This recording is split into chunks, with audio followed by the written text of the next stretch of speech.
All right, we will be streaming on YouTube and Rumble.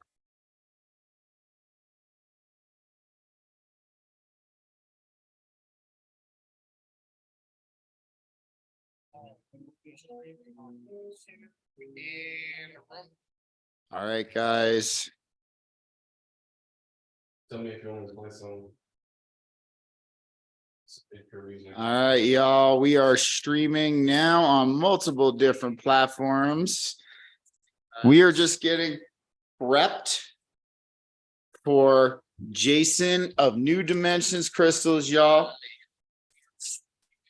On multiple different platforms. We are just getting prepped. Echo out of there. I just had to mute it real Oh, quick. there you go. Yeah, so I just had to mute it real quick. Boom, there we go. Let's just make sure we're streaming on Rumble real fast and we'll be good to go. All righty, guys, hang tight for a second. I'm going to be getting Jason up here in just a sec.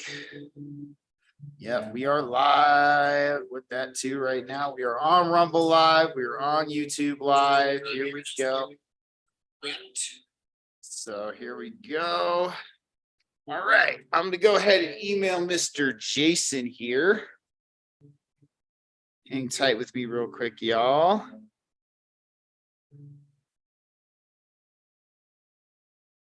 Hang clear. Okay, so let's do this. Copy invite link. All right, y'all, hang tight for 1 second. Just chill here.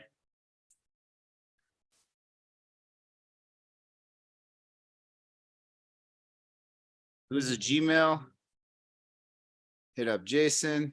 Here we go, guys. Hold on. Awesome. All right, y'all. You guys ready for this? Let's hit it up.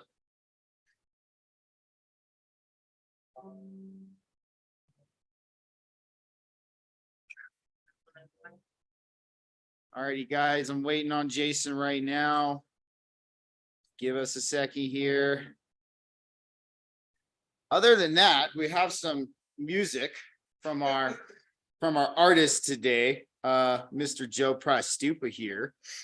And this is some intro music for you guys while we await our guest here. So I'm actually really excited to talk with Jason tonight, you guys. I think it's going to be a little bit of a change of pace as far as our guests go. And I really think he's going to have a lot to bring to the table, some very interesting things. You know, and I really look forward to hearing his take on space weather, astrology, different spiritual practices he does. We're even going to talk about stuff on the world stage today. So I am just awaiting him right now. Thank you guys for joining us. But real quick, while we're at it, Joe and I were having a conversation for this, right? And yeah, Joe and I were having a conversation and we were talking about, you know, Jesus and Christians. Oh no. Our favorite subject, right? So we were sitting there talking, and I was telling him actually this story from when I was a child. Or not a child, I was a young man. I was a young man. And then not only was I a young man, I was I just had my first DMT experience, and I was on. Sure did. and then I was sitting there on this curb, and I was like just contemplating life because it was a very interesting and eye-opening experience for me. And I remember this guy comes up to me and he goes, and I've never seen this guy before in my whole life. And he goes, I have something for you. I was like, oh yeah. And he hands me this photo, and it's a photo of Jesus. But the really interesting thing about the photo, which I had never seen before, it was a photo of Jesus meditating, which I thought was pretty pretty interesting. You know what I mean? And after that, it was shortly after that, I found a whole bunch of different philosophies like esotericism, hermeticism, Buddhism, all that. And and I was like, did Jesus set me forth on that path? I don't know. But our what we feel here at VG Tap, we feel that people need to be more like Christ and not as much like Christians at this point in time. So even though I have the church organ playing behind me, it's definitely there. So let me check and see what's going on with Jason, guys. Give me 1 second here. All right, he has received the link. So hang tight. I know some of you guys, I want to say a few thank yous to my new followers real fast. I also want you guys to follow Mr. Joe Price Stupa's channel, Syrup Tap. Let's get him some followers. He's doing his own solo shows now. And it seems like they're going to be about the biggest rabbit holes we've all gone down. And if you guys go to his channel and check out the story of Paul McCartney he did the other day, I think it was a really good rendition. I think that is a very interesting story in and of itself, because it is a very apparent thing, I feel, that there was two Paul McCartneys. So let's see what's going on with him real quick. See where Mr. Jason's at. Thank you guys for tuning in. I see we got 6 people here. So guys, this interview is going to be, it's not only going to be about conspiracies, but it's also going to be about a lot of different things, a lot of spiritual aspects also. So the one thing I would encourage you guys, if you do like this interview, put some questions down in the live chat. I will also have the live chat on YouTube as well coming on. So it's definitely just shoot us out some questions, man. Let's see what we got here. I got just making sure I got everything on the live stream right now. Yep. We got it all. We got 2 people on live stream. Yep. So I'm checking it out on both channels at this point in time. Your NSA handler and my NSA. We got a lot of NSA handlers going on right now, and that's the freaking point, dude. So, alrighty, guys, just waiting on Jason. He should be joining me here shortly. And other than that, thank you guys for joining. And also tomorrow, guys, for you guys who are strictly Rumble people, we have Chris from Forbidden Knowledge News coming on at 11 a.m. Mountain Time. He's a fellow Coloradan. He's out here doing the thing with us that we're doing also. So, I really, and his take on everything right now, I find very interesting. I was actually watching some of his videos today, and one thing I really want to talk with him about tomorrow is his Ancient Civilizations video. I found that very interesting. And as you guys know, if you've checked out my channel, I kind of do my own shows on ancient civilizations as well. So I think that's something that we're going to definitely bring up in conversation, most certainly. And Joe singing Ancient Civilizations. So I am just waiting on Mr. Jason now, you guys. Just hang tight. He should be coming in on my chat here in just a minute. So other than that, y'all, it's time for a party. It's our double guest weekend. We don't usually do this very often, but I know you're sitting on you got like super big news that we talk about maybe not sharing. I respect that. oh yes. We do have well, you know what? Yeah, well, you guys, let me tell you what, all I'll say is that there's some very interesting developments in the story of Joe and Steve. That's all we're that's all we're some very interesting developments. No, there's no bromance developing or anything like that, but no Brokeback Mountain. Jake Gyllenhaal.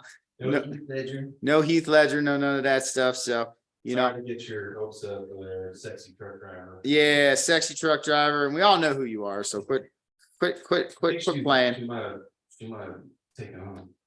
Oh no! The insulted the institution of Christianity wants to Taken off. Well, it's like Yeah, it won't let me play both of the streams at once, y'all, but I am still monitoring that chat.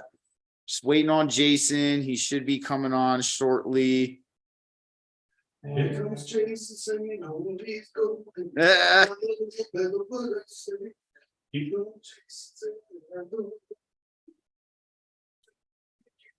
In the meantime, guys, too, if you guys want some channels to check out and hear some goodness, all right, I suggest you head over to my guy Jake Knows Nothing, his channel. He's a great guy. I also, if you haven't checked out Suspicious Observers, Ben Davidson, I'm sure a lot of you have, but if you have not, definitely give him a listen to. Up here he is, guys. All right, ready? Here we go. Here we go. Here we go, guys. Coming on up. Start video. Here I am. Hey, man, how are you? Good. How the fuck are you? Good, man. Good. I'm so happy to have you on, man. Thanks for coming on. You're welcome, man. Thanks for having me. Yeah, I appreciate it. So this is my co-anchor Joe. We do usually. Hey, Joe. Hey, how's it going? Yeah, man. We do our. So usually I do my solo shows on Wednesday. Joe just started doing his own solo shows, and we usually do our together shows. Yep. On Saturday. So Yeah. we talk about a lot of different things, but let me give you your introduction, man. So tonight I want to welcome somebody who is not only someone I'd call a space weatherman, but also a spiritual weatherman. Yeah. I really dig his personality and the way he delivers his message and information. So everybody, let's welcome Jason from New Dimensions Crystals and Reiki to the channel. Hey guys, how's it going? Good to see you. Thanks for coming on, man. We really appreciate this. And I got into your channel about a few weeks ago, and I really like the way you deliver your message. You do it with a lot of enthusiasm, you do it with a lot of passion. Well, no, that's a good thing. That's a good thing.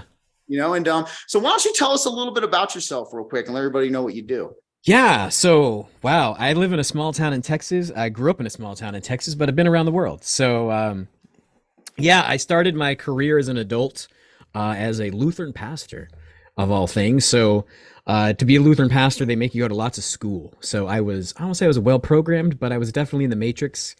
And so I got a master's degree in divinity, and then I even started to do doctoral work. And I'm older than I look.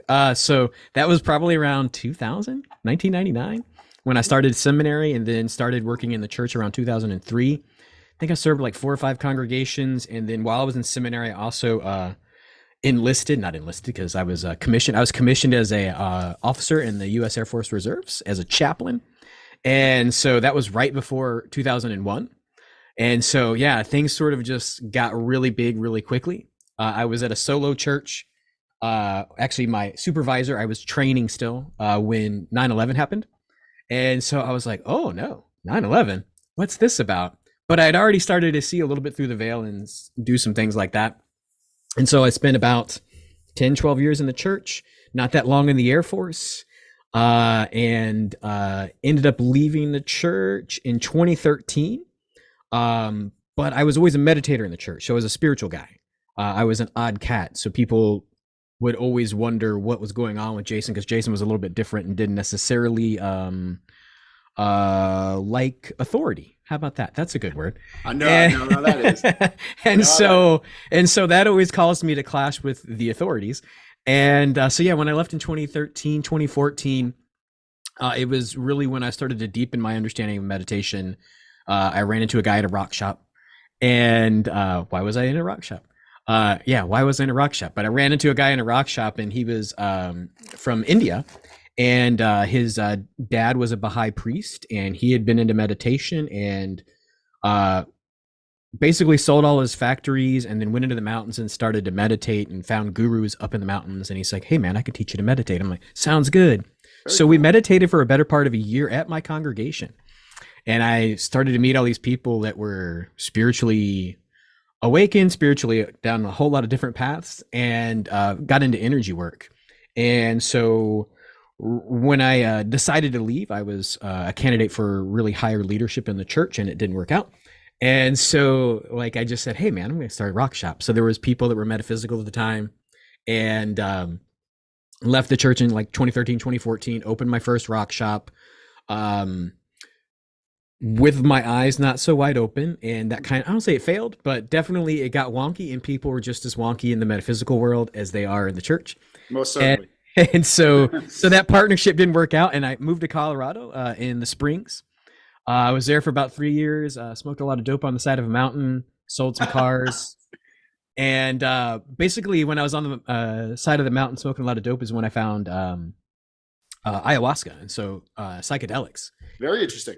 and went down to Costa Rica and did a lot of ayahuasca. And I was like, oh, right. So all the stuff I knew, all the stuff I sort of felt and understood, the psychedelics really brought to vivid color, right? So 4K stuff. I'm like, yeah, metaphysics, real stuff.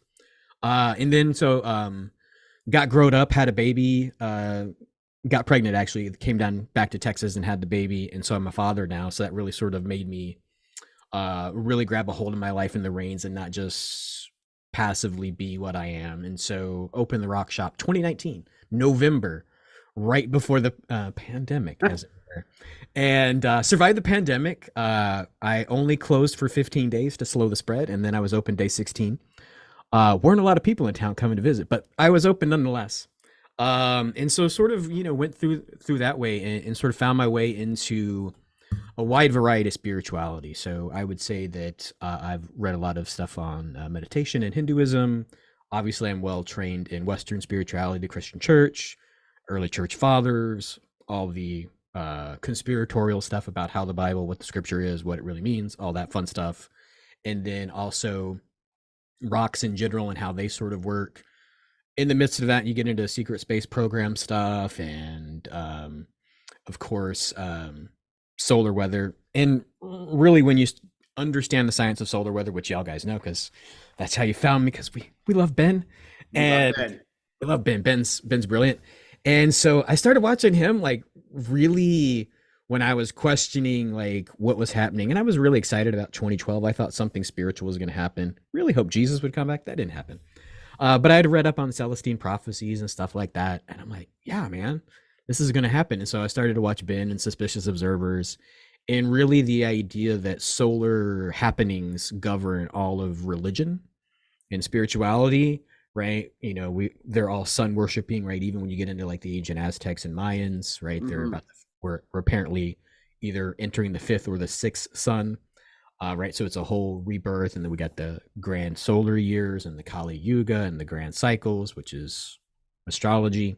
So I'm like, okay, that's happening. And so Ben's sort of window and then the 12,000 year cycles really got me to where I'm like, okay, I'm being activated and driven by the sun.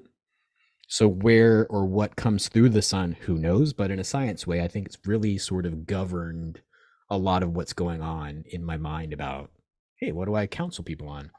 How do I tell people how to be in sovereignty? So basically, how do I become the best receiver of that information so that I can share it and be here past the next apocalypse? Understood, man. And you know what, dude? I really love how you started this, because now I have so many questions at this point. Because, what the hell?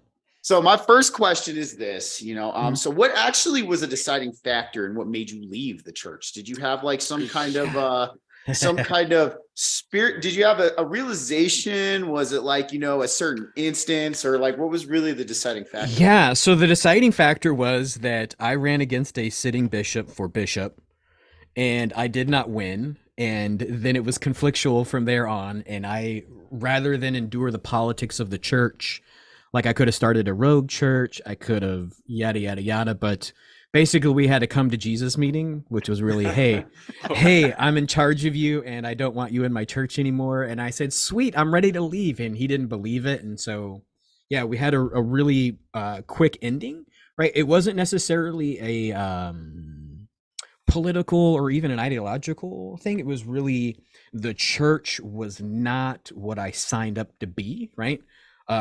Being in a conspiracy, I mean, y'all always waiting for somebody who has a doorway or an understanding or the next little nugget of like, oh, that's what this is supposed to be about. And it never came, right? I always thought, as soon as I'm in here 10 years, they're going to take me to the side room and tell me what's underneath the Vatican, and I'm going to know all this stuff. And they're gonna show me where Jesus hangs out on earth and we're all gonna know this stuff. And it never got close to that. It was really about broken people acting unbroken and really claiming control over people's externalization of their spirit, right?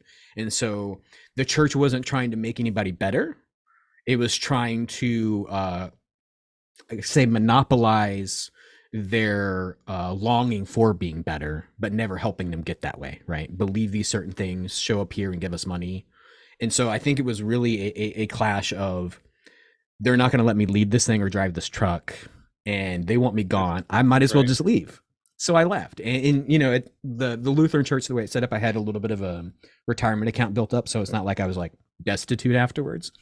But yeah, it was really more of a fuck you. I'm tired of acting like I want to follow your rules and let you be in charge of my life. And yeah, go ahead. No, go ahead. Finish up. Yeah, there was lots of people that, I mean, I wasn't bad at what I did, right? So there was the way they sort of make you leave the church is really just like, once the bishop decides, you just leave and nobody can hear from you. Technically, there's a whole lot of like, don't talk to the people you used to lead and care for. And so there was a whole lot of them that like were really pissed, and they really wanted to start a rogue church of like, we'll just leave the church, we'll meet at this house, and then we'll find us a building. But I didn't see that progressing, making me happier by giving the finger to the church on a regular basis. So it wasn't that I was like, fuck this. I was just like, guys, I got to do something different and deeper and more, because the church hasn't given me fulfillment. And so it was more of a, hey, why don't you leave? And I was like, okay, great idea. Yeah, you're like, I won't let the door hit me on the way out. Exactly. It was pretty quickly, right? And and then that allowed the church to sort of say, yeah, Jason was always bad at his job.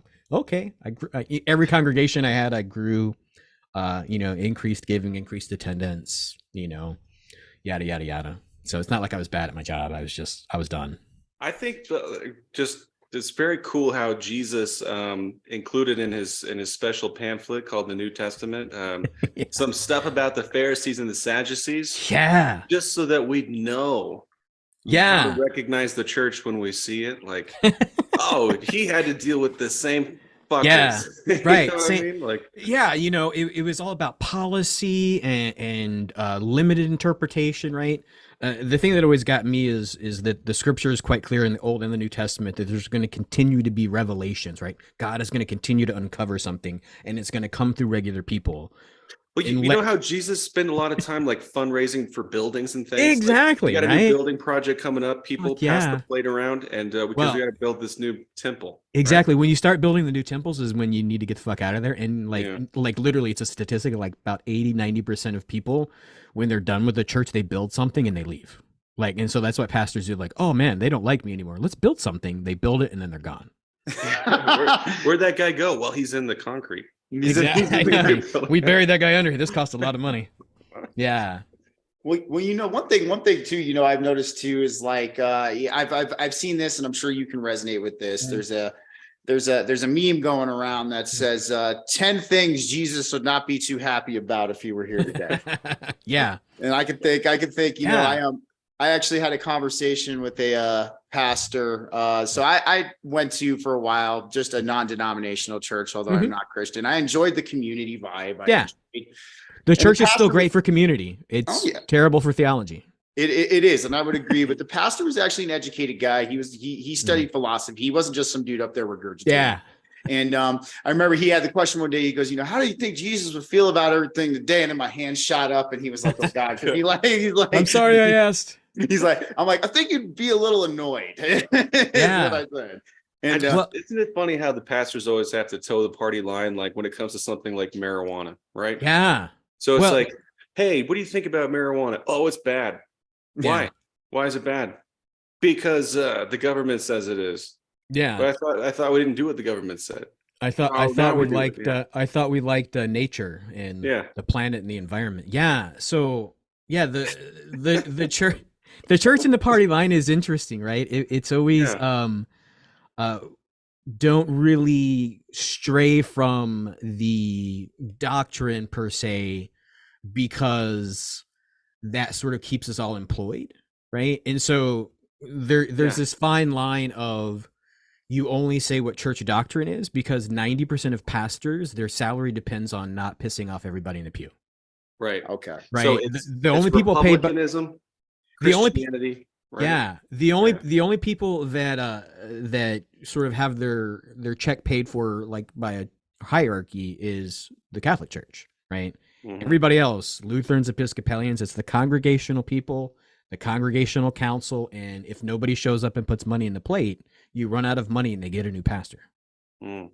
Right? So it's always that fine line. How can I push people to grow when I'm telling them things that they're not necessarily seeing as true, whether that because they watch too much TV, whether that's because they really liked what they learned in Sunday school 40 years before they had to run a church. All that kind of stuff was always like, okay, right? And so you sort of limited yourself because controversy wasn't good for the bottom line. And you as the pastor, especially the senior pastor, is always responsible for having a budget. Interesting. Oh. Interesting. Well, it's funny too, because like, I mean, even just going back from what Joe was saying about, listening, it's funny because I've seen that movement, a lot of the diehard Christians are starting to become anti-establishment. Mm-hmm. And in the Bible too, in Romans, I always point out that verse in Romans 13, 1, 13, 2, if I believe it is correct. Yeah. It says, follow the rules and laws of your government, for they are my will. Right. Yeah. So the whole idea of Romans being like biblical in the first place, I mean, Paul was a Roman citizen. Paul was a Jewish scholar, and then Paul was the bringer of whatever Christianity was supposed to be in a logical, almost a university setting of what it's supposed to be. So why would he not set in there that, or at least put in there as a caveat for his Roman friends, hey man, listen to the emperor. Right. But it's and so they actually called the Pauline heresy. It's an actual study. It really sort of picked up steam in probably the 1960s and 70s. But it's that Jesus told us to be a certain way, and then Paul told us what to think about what Jesus told us to do. And so the church is Pauline, right? The New Testament church is Pauline based, not Jesus based. So, Okay. Jason, can I ask you, Yeah. what portion of Paul's letters did he have a spear to his throat while he was writing it? Like, That's kind of like, how do people get out of the matrix, right? If you've been raised in the schooling system, you've learned the language. I mean, all of a sudden you can't really undo it, right? And so he's probably like, I kind of like going to the parties with all these guys that run the world, man. He stood up to them, and of course, all these other things. But I mean, in the grand scheme of things, he's still a Roman citizen at heart, and he always was a Roman citizen. And he was killing Christians, right? And he had this encounter with the living Jesus, right? And so that's always like, was he a living Jesus? Was it in his mind? What happened at Damascus? Who knows? But I kind of got to guess. But like, when he had this encounter with Jesus, he's like, dude, like, fucking quit. And he's like, all right, I'll be one of you. And then all of a sudden he just changed his name, right? That's just like if like I did some weird shit on the internet and then I just changed my handle. I'm like, oh, he must be a new guy. Right? And then he wrote all these letters. It's no longer Scott Adams. It's Todd Adams. Exactly, right? So it's that whole understanding that, it's hard to change your clothing, but, really, if you're going to listen to Paul, the understanding that he says you have to put on Christ is really what he contributed, right? That you too can, as a physical being, what Jesus said is that you could do what I can do, and you could do it even better. Right? And so it's, how do you put on Christ, and what does that mean? Right? And so I always say Luke 17:21 is my favorite scripture to quote. The kingdom of God is within you, Luke 17:21. Mm-hmm. Can I run? So since we're on the topic of Paul, because he's one of my favorite Bible characters, can I ask you one more? Mm-hmm. Okay, this is a question I have for anybody that's trying to proselytize to me and assure me that I need to get back into Christianity, because they're so sure that that's exactly what I need in my life, right? Yeah, you need to read the Bible harder. Right, harder. I need to believe harder. Okay. Yeah. So the thing that's always kind of disgusted me ever since I was a young man about proselytizing and evangelism is that it doesn't seem to be the case for Paul. He seemed to have like a direct encounter with the deity himself. Right. And didn't need a sales force to encounter it, like a human sales force, right? Yeah. And yet we're given the Good Commission, the Great Commission, in fact. Yeah. Telling us that we need to become the sales force on behalf of the deity that doesn't have the gumption to do it himself. Yeah. Except for with Paul. Yeah. Right. And so like how would all of us would do exactly what Paul did if Jesus come and slapped us in the face and knocked us off our horse. Right, exactly. Right. And so it really gets into that doubting Thomas bullshit, right? Like, Yeah. blessed are those who have seen yet still believe, right? And so believe what, right? Right. Believe in Vishnu? Exactly. Believe in the church hierarchy, or believe that Jesus said that you can be reborn, that the kingdom of God is within you, right? And then when you get to the Revelations and, John saying the breaking of the seven seals, what are the seals, right? Are they the chakras? Are they the opening up of the seven inside chakras? Are they saying that as soon as I crack open and accept that I'm a divine being, then all of a sudden Jesus flows in? Yes. Right. So does that go, blessed is he who has heard the correct sales pitch?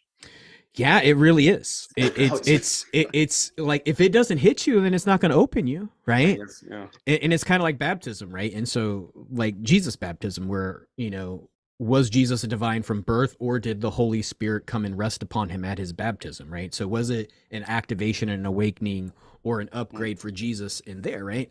And so a lot of that, when you look at what baptisms really were, what John was doing in the Jordan, he was holding you the fuck underwater for about a minute and a half, 2 minutes till you fucking drown.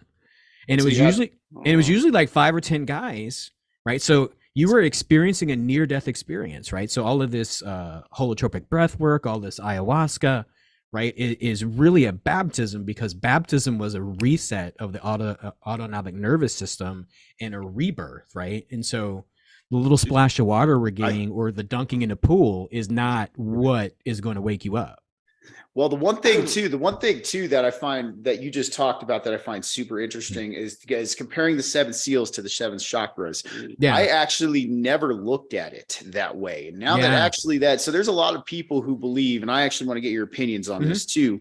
Even just talk about one, I agree with you. I think what happened is when John would hold you over, you'd have that endogenous DMT release. Yeah. As you were saying, yes. And that would most certainly cause that. But then the other thing too, a lot of people have referred to, especially a lot of people in mystery Christian traditions and a lot of esotericism, say that Christ entering you and the Holy Spirit entering you is almost the exact same thing, if not the same thing, as a Kundalini experience. Now, how would you feel about that? Yeah. So Also, which orifice is he entering, just to be sure? exactly. I'm pretty sure it's the top of the head, but we'll see. Okay, all right. Right. Well, yeah. Well, so like demonic possession's usually always through your sacral chakra, but that's just another here or there. Right up the poop chute there. Exactly. Yeah. So no. So back to the question. So the idea of Christ and the Holy Spirit, and when is the awakening happening in a Kundalini experience? Yeah. So like how I sort of experience the idea is that Jesus was Jesus, and he was divine, and all the good things they say about him. But the idea, and this is actually a heresy of the Catholic Church, where he was okay, and then he was more than when the Holy Spirit came at the baptism. Like, that's a heresy. But actually the word heresy in its etymology really means hodgepodge, where you can't pick and choose, right? So heresy at its root words means you picked and choosed. And so what the church is saying is you got to take this wholesale or nothing at all. And if you pick and choose, or you have different views, then it's a heresy and you're a heretic. So my heresy is that something happens in an awakening period, whether it's a Kundalini awakening or whatever, where Christ consciousness comes and raises upon you, right? And so that Jesus is here and he becomes the Christ when he has this understanding, this awakening, this expansion through the death of his baptism, right? Right. And so when you sort of have that awakening or that near-death experience, and you become awake, then all of a sudden you have this access to whatever it is, right? And so I sort of break down the scripture metaphysically and how I sort of see it in very simple terms, because I'm in a small town in Central Texas, or South Gulf Coast Texas, let's call it that. And so does that give you like a blue check mark, like in spiritual Twitter, when you have access? No, well, no, I'm paying the $8. Okay. I'm just saying, like, what do you get when you get like access to the club when you've accepted Christ's Kundalini consciousness? Yeah, so it really is just more. I think that what Jesus, what the scripture, what any kind of spirituality is trying to tell you, you're a divine eternal soul that's never going to die. And as soon as you wake up to that, then you can sort of reawaken or cast off whatever this fleshly stuff is, right? And so I think the Bible's really 3 parts. The beginning, God spoke, right? And so we're all quantum physics, we like science, right? So that's really just sound and vibration, right? So I like to say it could be amen, but really I like the Hindu version of om, right? So I do too. God is making a continual om, and we are supposed to be in that vibration. And so repentance is to turn back towards that sound, right? So you can imagine if you're in a choir, what it is I'm fucking off key, right? And God's like, and you're like, oh, that's what we're singing. Oh, and then you match that, right? Then Jesus comes and tells us, Luke 17:21, favorite verse, kingdom of God's within you, dude. What?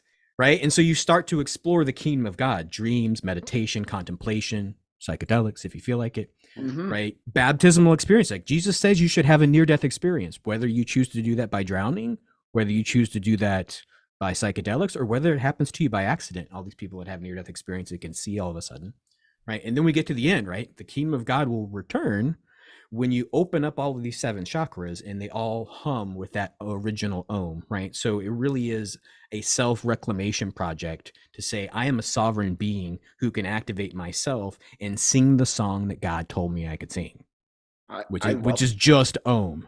I love that. You know, I really like that. And I really like how you're phrasing that, because that is something how I've always felt too. I mean, I've, you know, even talking on the topic of psychedelics, I had an experience on a very heavy mushroom trip where I feel like I had an OBE and saw the birth of the universe. And it is almost exactly as you described it. It rippled out in the primordial vibration.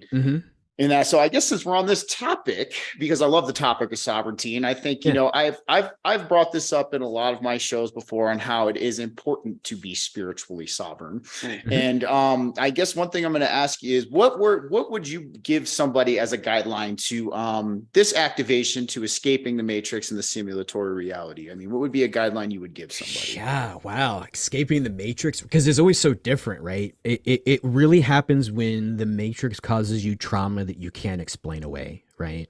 And so usually you're trying to explain to broken people that there is something divine about them, but they've only known the matrix, right? And it kicked their ass. It wasted them, right? And so I would say that the understanding of sovereignty is really that the discovery, Luke 17:21, is going to be something that's within you and already there, right? And so what we're revealing is our divine eternal self. And sometimes trauma causes us to see that.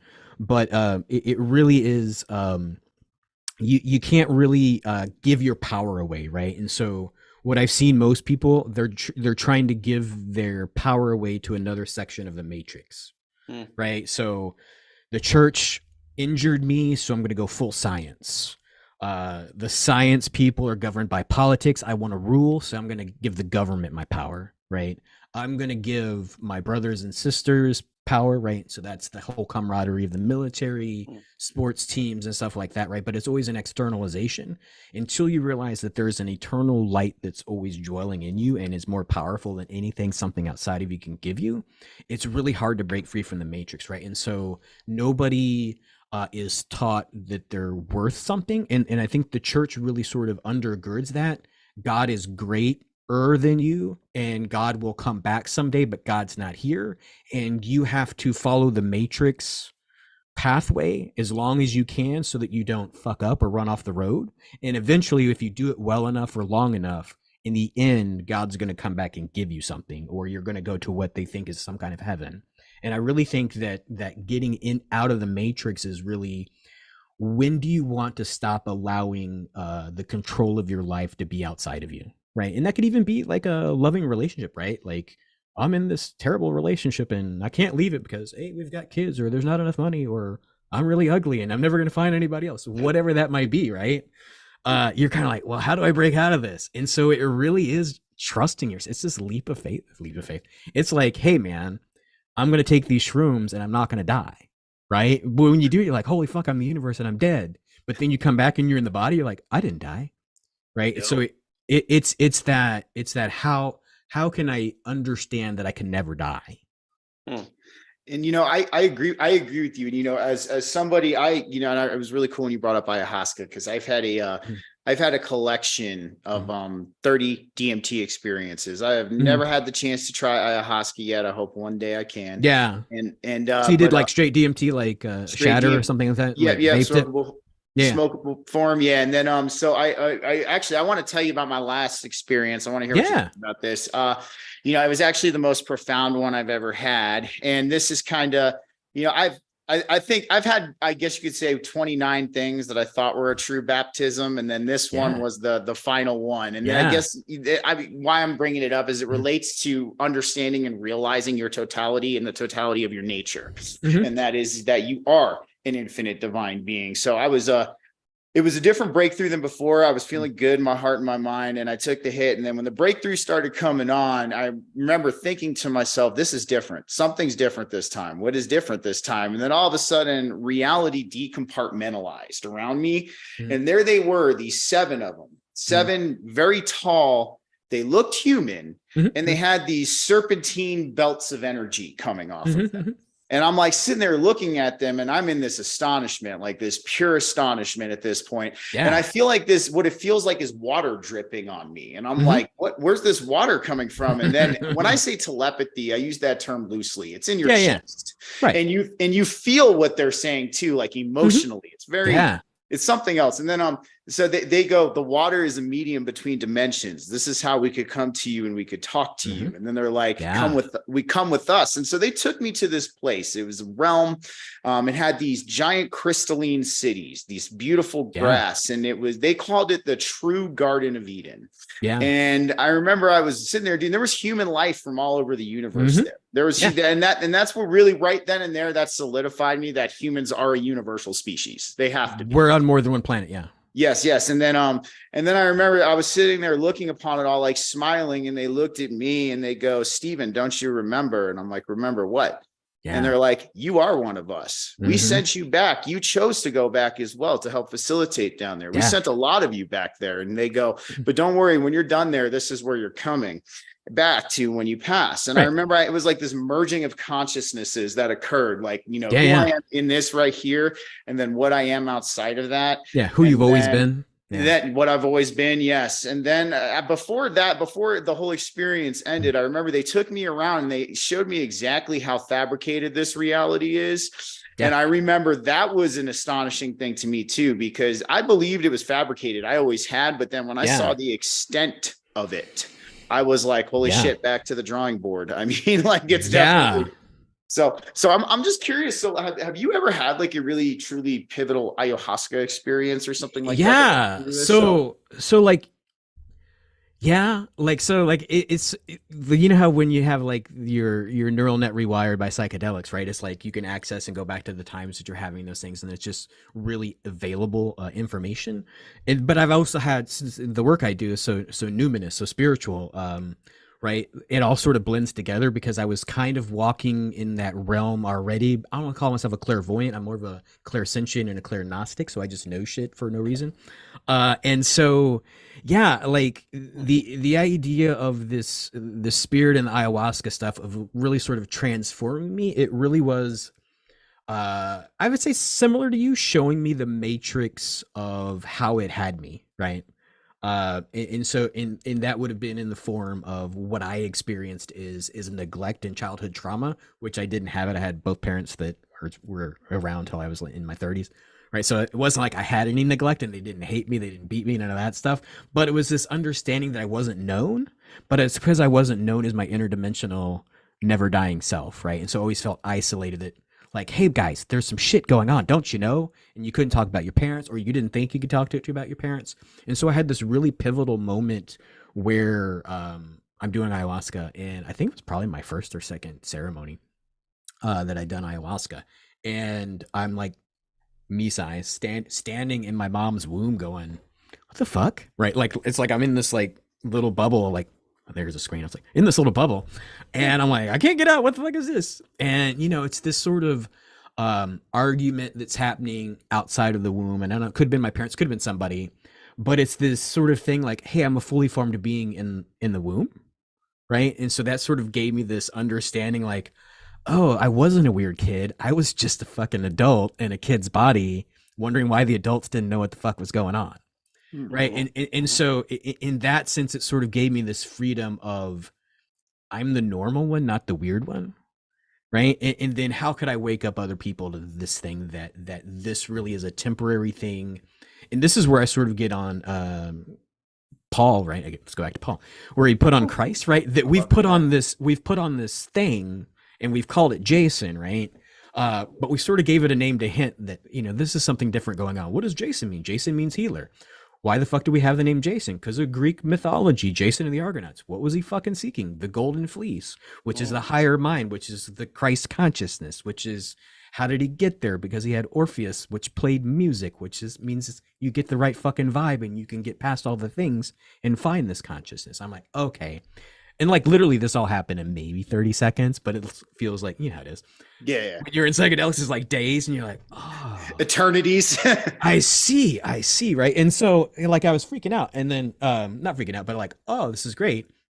And so I'm thinking, okay, I'm going to open my eyes and be back in the room and it's going to be normal.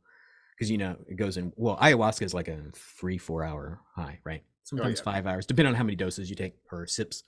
And so like I open my eyes and there's fucking people in the room that aren't in the fucking room. I'm like, whoa, a second, my eyes are seeing. So it sort of gave me this vision of, it feels like dimensionality, right? Like overlays, right? Like it's kind of like, I guess, computer software. There's always shit running in the background. And so like, it sort of gave me access to these healers, these people, these seemingly for humanity, for our betterment, that are always working to sort of either make our challenges not so bad or make sure that we don't absolutely fucking melt our mind and we can sort of proceed on. And so, yeah, like that, I would say that's the most profound. And then just sort of like when I was on the edge of it, right, we came back down to Texas, we were going to have a kid. And, nothing was really working out. We couldn't find a house to live in. I couldn't find a building to put the shop in. I'm like, I don't know, man. I'm going to be poor living with my mom, in my fucking 40s. What's wrong with me? And my wife just looks at me. She's like, you got to go back to the jungle and have some more ayahuasca. And I was like, okay. That's a good woman. That's a good woman. She's a great woman. What? Maybe she's even watching. Thanks, great woman. And her name's Ashley. And so I booked it. And, I called up the guys that I had known before. I was like, hey, y'all have any ceremonies? Like, yeah, we got one in like a month and a half. I'm like, sweet. I was like, you got any space? It's like, yeah. And I'm like, sign me up. So as soon as I sent them the money, which was, the next day after that, found a house. Day after that, found the shop. Right. And this is before I even drank the medicine. I'm like, what the fuck?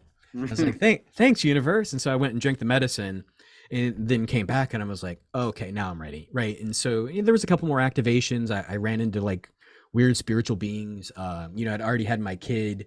And so I was really, really sort of sad because my dad's been passed away. I was really sort of sad that my dad couldn't see my daughter. And so my ayahuasca experience was with my dad.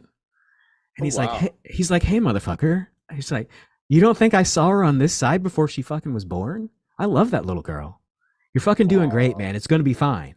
Right. And so it's all that worry of like, can I be a spiritual provider and a man who can actually make money and not be hey, I wish I could make money while I sat here and read tarot cards and love crystals, right? Where my dad's like, dude, you got this.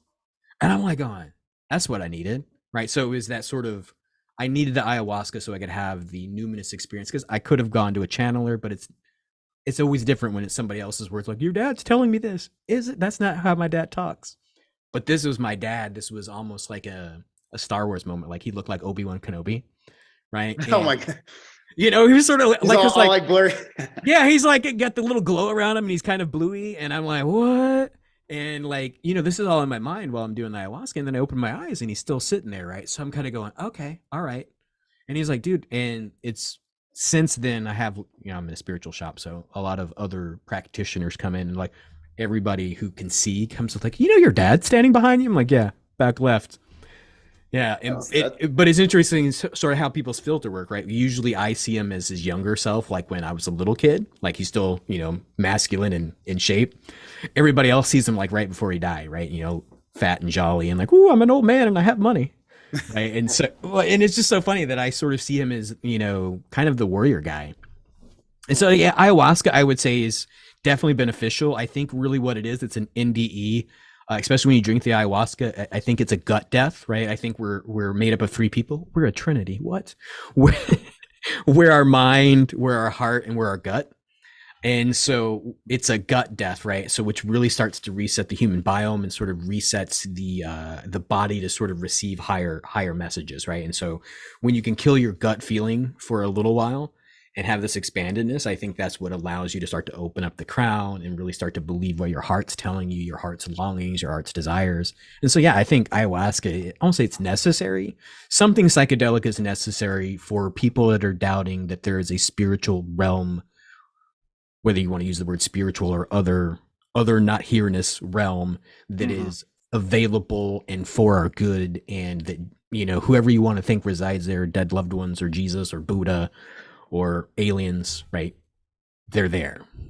Oh, most certainly. And I want to say to you, I think that's a very special, very, very special experience that you had. And Yeah. I bet you're really grateful to have that, Yeah. you know, especially have that kind of like little bit of closure in your life. And I think, you Right. know, all of us can really benefit from that. Mm. And no, I wholeheartedly, so I listened to this podcast with two neuroscientists, and they've actually been studying DMT. Mhm. And they were talking about how it works with serotonin as a neurotransmitter to Yeah. modulate how you perceive your visual reality. And that always made me raise the question. So if you increase your DMT levels beyond baseline, are you perceiving more of reality?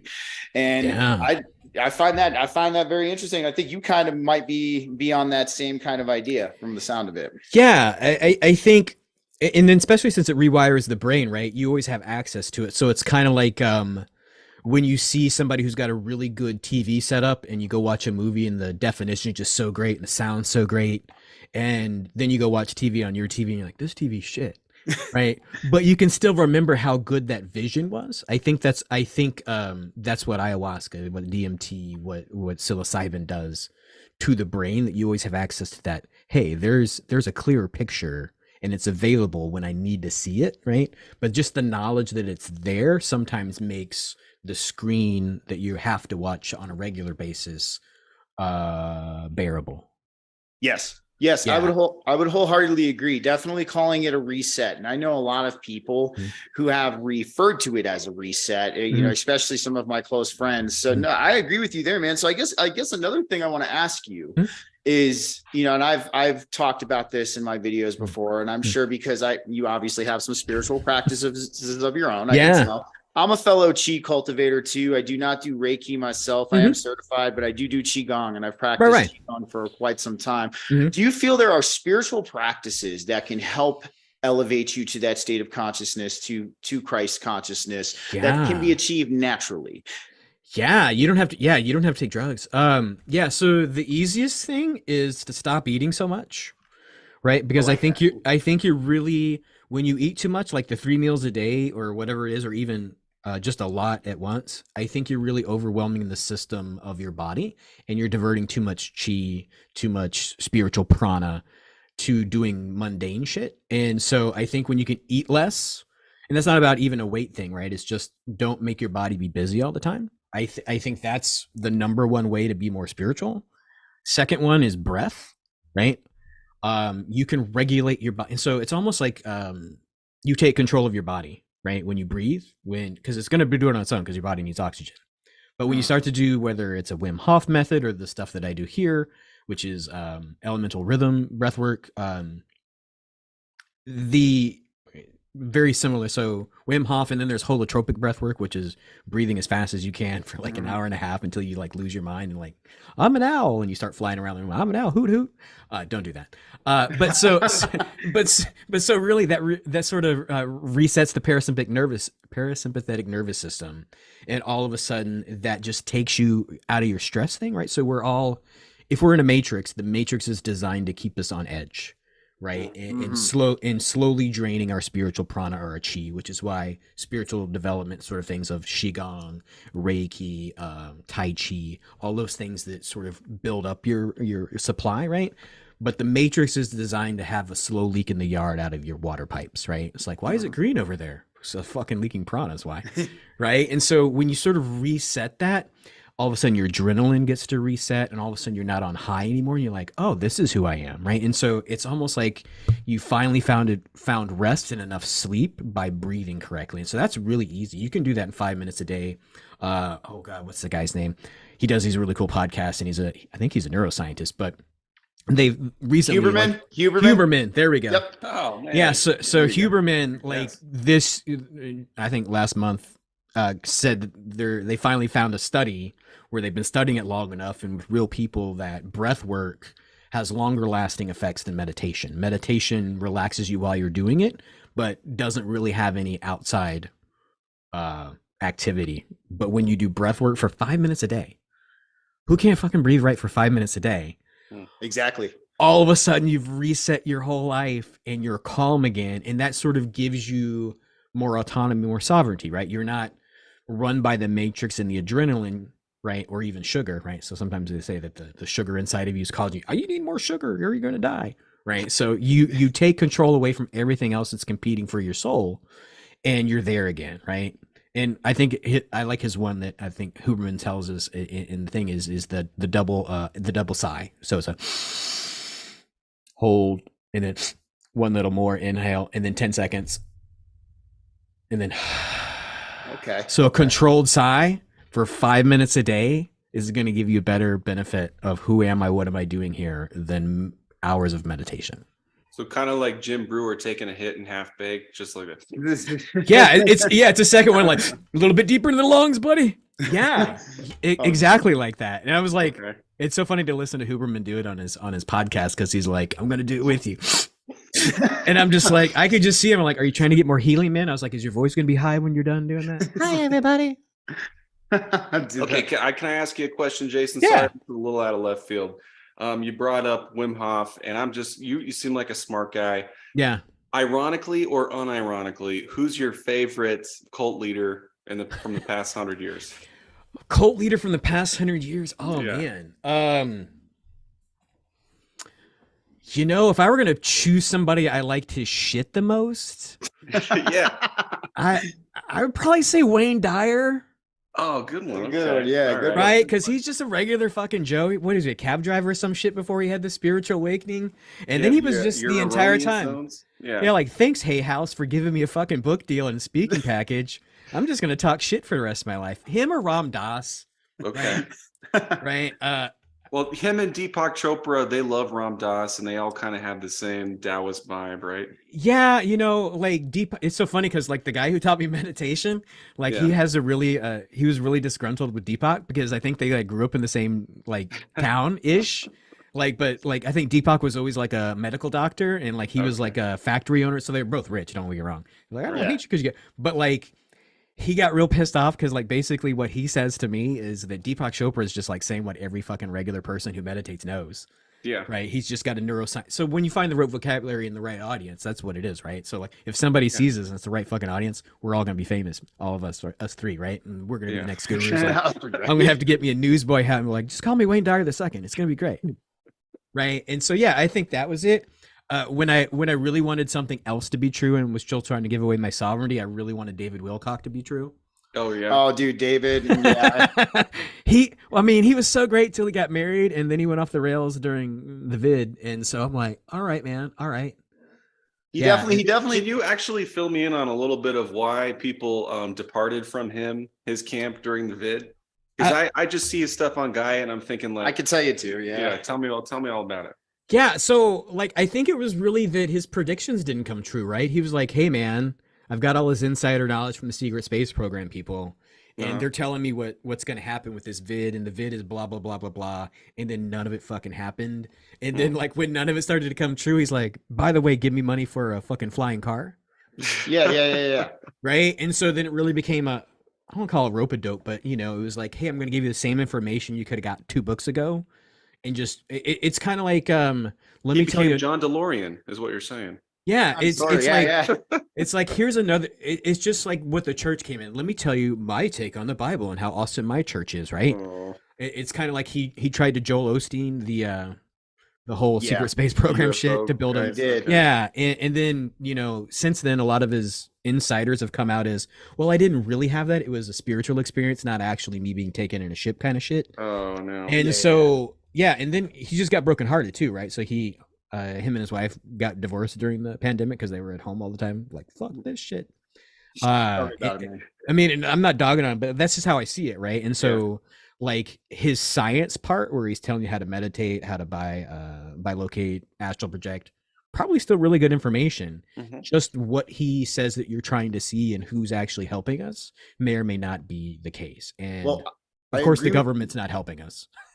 Of course not. Of course not. I agree with you too. I think really one thing where David lost me, I was watching him through the vid and all that. And I Yeah. kind of saw his little bit of a downfall, but Yeah. I remember his early stuff on Gaia. It was Mhm. very, very knowledgeable, very useful information. And then kind of what loses me is that there's a group of people who think that all entities, all of the extraterrestrials or all of the interdimensional beings, they're all beneficial and here for our best interest. No. And that to me just screams like, it's because balance is a thing in the universe. Balance has always been a thing. There's always going to be that light to dark ratio. So Right. I agree with you about David. Yeah, he did kind of take a trash fall on that. So yeah, like and like the whole idea, the secret spacey things that I still kind of like, but is really, really far fetched. And like, you can only see this lady on Project Camelot, which Project Camelot was like, this lady's right and correct. The lady who, and I forget her name because she changed her name for writing the book, but the book Voyagers, have y'all ever read that? Voyagers? No, I can't say I have. Yeah, so it came out in like 1999, and then it had a supplement like in 2004, and it really is like this human history chronology of that tracks the last 80 billion years of consciousness and different interdimensional beings and shit. And so like I kind of still dig that, right? And so she sort of weaves it through that there's these, it sounds kind of Mormon, like these golden plates. She calls them something else. She calls them something else, but nonetheless, like her arc of what's happening really matches the arc of the solar stuff that Ben talks about, right? So my whole thing is I'm a pattern recognition kind of guy. And so when you put the Voyagers book over Kelly Rainbow Butterfly's Psychic Sasquatch books, I'm telling you guys, and then over Ben Davidson with, which was the one that happened in 1800 that blew out all the telegraphs. Oh, so the Carrington event. Carrington event, right? And the Carrington event all makes sense because at the Carrington event is when we had this great awakening in America, right? So the late 1880s was the revivalists, all the tent revivals. That's when the Theosophist Society came to be, right? Where channeling started to be a thing, right? Elena Blavatsky. Yeah, exactly. Yeah, Blavatsky through all this, so all this psychic activation happened with the sun, right? And so she's saying like, "Fuck yeah, man, that was these aliens that did that." I'm like, well, okay, right? And then you overlay that. Then you overlay that over the pyramid code, which is that guy that tracked how many inches it is through the pyramid. We take all the way the paths, right? And he sort of denotes what happens in human history based on that shit. Who's all of the shits come true which happened before his book, and then we're right in what they call the rise of China in the pyramid scheme, right? So all this stuff's overlaying, and so all of this shit really, and then I don't know, y'all watch all that conspiracy guys. Y'all know that Jason Bashir's guy that's in Dallas, the Archaics guy. Jason Bashir it's a new name to me. Yeah. So he's got like 50,000 followers now. He just blew the fuck up. He was like this sort of guy that just, I do my research. So I think he was in prison for a couple of years and just read the entire fucking library of conspiracy theory and space programs. And he's come up with what they call the Phoenix cycle or whatever. And it happens every 138 years. And short. It is, right? And so you're like, what? And so that's the kind of bullshit part about it. But like when he sort of talks about what he sort of likens to is in 1902, they thought the bigger flash was going to happen and it didn't. And so that's when you have that's when you have all the founding of all these. That's when you get into what's his name that does the pharmaceuticals that everybody hates. Carnegie, not Carnegie. Was it Carnegie who? No, the pharmaceutical guy, Rockefeller. Rockefeller. There we go. Thanks, guys. Fellow conspiracy guys, correct me. Well, this is when Rockefeller, and then that's when like a majority of the Fortune 500 companies were founded and incorporated, right? So they're like, oh fuck, it didn't happen. Let's go make some more money and plan for it to happen again, right? And then so he's also talking about, and of course Ben says this too, like, hey, if these guys don't know what's happening, why are they building space platforms in El Paso? Exactly. Right. So he's kind of on that thing. And so he thinks it's 2040. Ben says it's between 2030 and 2040. Yep, he does. the pyramid shit says that it happens in 2040. This Voyager says it happens around 2040. Very interesting. Right. So it's these layers of thing, right? But it still comes down to the same thing. What are you preparing for? I'm a divine eternal soul, and there's two things that could happen. We could be stuck and like have to go like live at Ben's campgrounds, right? It's the apocalypse. We need people who know and like us. Let's go live over there. Or the sun does something even greater than it did in the 1880s, which was this great spiritual awakening, and it does something different to our physical form, which becomes less physical. And therefore, we don't need sustenance. Therefore, we don't need shelter.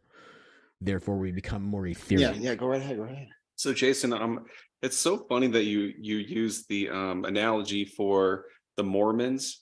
Yeah. When you said it sounded like the golden tablets from Peapad Joe, you know. Yeah. So like the ones that they buried in the Appalachians, yeah. Yeah, those ones. Okay, so can I let you in on something kind of funny that you just reminded me of?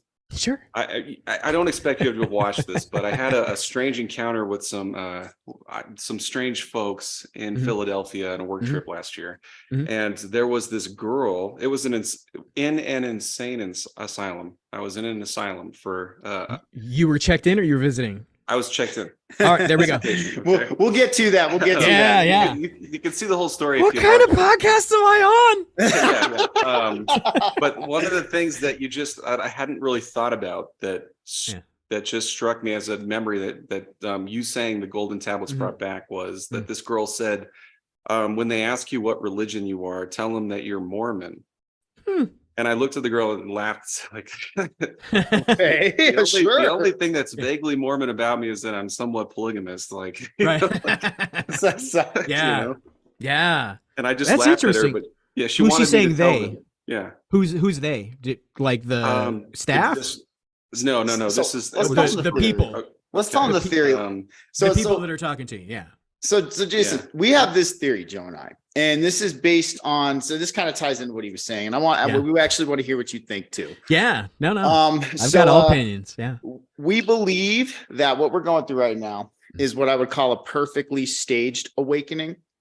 And the reason why we feel that way is for a couple of reasons. And I guess you can use this component of psychology. So when you make something seem overtly taboo or like a huge no-no without reason or logic behind it, what happens? People are going to go look at that shit. Yeah, exactly. Why shouldn't I go over there? Exactly. So look at what the establishments around the world have done to religion, God, spirituality, things like that. Look at the unreasonable classification of psychedelics in Schedule 1 with I love where the shit's going. Keep going. All right. Okay. All right. Awesome. I'm glad you're on it. So, and I mean, look at how everything, it seems, every maneuver that they're trying is horrendously backfiring. Or is it really? That's the thing. Or is it really? Or is it really? So we've discussed that there's this group, and we call them the Invisible College. That is one term. They could be the Invisible College, Rosicrucians. I like the term Invisible College personally because it's invisible. The connection, the scaffolding that they're using to communicate, that we as the uninitiated really can't see. But there seems to be some kind of communication going on that we are not allowed that's to. That's like facial cues, right? If we don't know the facial cues, like what's a wink mean, right? Like iRobot, right, what the fuck does that mean, right? Wink, wink, nudge, nudge, nudge. They've got the wink, wink, nudge, nudge. Like they showed it on The Simpsons with the season 5, the Stonecutters Club. Homer just can't quite put it together that all these people have better chairs and get to work faster and they get promoted faster, and he just can't. My stars, where do Lenny and Carl go on Wednesday nights? I just don't know. I'm not going to go stalk Lenny and Carl. So that reminds me of two things. The one is, have y'all seen the book series? Have y'all read the book series, The Life and Teachings of the Masters of the Far East? It was written. I think the last book was published in the 1950s, but it started with an expedition in the 1880s, right around the fucking event. Right, by American archaeologists and anthropologists that went to India and the high Himalayas and made all these fucking technological discoveries, and then brought them back to America and really started to create what would be Project Looking Glass, right? So technology can look forward and backward in time. Okay. And so that idea that there is a surviving group of people who just have this knowledge and technology that they semi hide or use when necessary, or even kind of like all this bullshit, like, oh, we're finding aliens in the sky. Like, if an alien was in the fucking sky, it wouldn't get caught on our radar if it was a fucking alien. That's my point. But the second thing about the whole, like, hey, are we on a fucking ranch? Right? We're on a farm, right? Right. What would a farmer do? He's going to fucking prod you when you need to be prodded. He's going to put fences. You're like, well, I can't go this way. I might as well go this way, right? So you open the gates to certain things, and then you just sort of stress it out, right? Oh, the cow's going to eat too much. Put a salt lick. Oh, the cow needs some fucking water. Let's give it some. Yeah. Right? So it really is this prodding and awakening. And there's this other guy on the internet that really he gets a lot of hate because he was in the truther community. He was in all kinds of shit. He was in the flat earth community. He was in the people that were into really big QAnon stuff, and he just started to debunk all this shit. And maybe I've seen him, James True. Y'all seen James True before? James, That's a new name to me. that's a new name too. Oh Yeah, fuck, y'all need like go down his We will check him out. go down his rabbit hole. That, That motherfucker like started like a couple weeks before the pandemic, just sort of doing random shit because he used to be a computer programmer. He's like in his 50s, I think, and he's got a lot of controversial points of view, which is why he gets a lot of fucking hate. Good. But he those also kind of guys. we like also, Give me the freaks. You know? You're gonna love him. He's a freak. He's having an event out in Maryland too, like which probably be like worth going to in May. But yeah, go to his page. He's on YouTube. And then I think he's got a Patreon and all this other stuff. But nonetheless, his whole thing is that we're being managed like a cattle ranch. Right. And that there's all this spiritual shit, right? And so he starts to go through it like he even went to the conspiracy, was anybody in the Twin Towers, right? Or was it empty and nobody? I think it was empty. Me too. Right? And so like all the shit, like I remember that's when I really got into conspiracy, when Loose Change came out. Y'all remember that fucking movie? Yep, right yep, after yep, that? yep. Yeah. That was a big, like, I was glued. I to was the like, screen.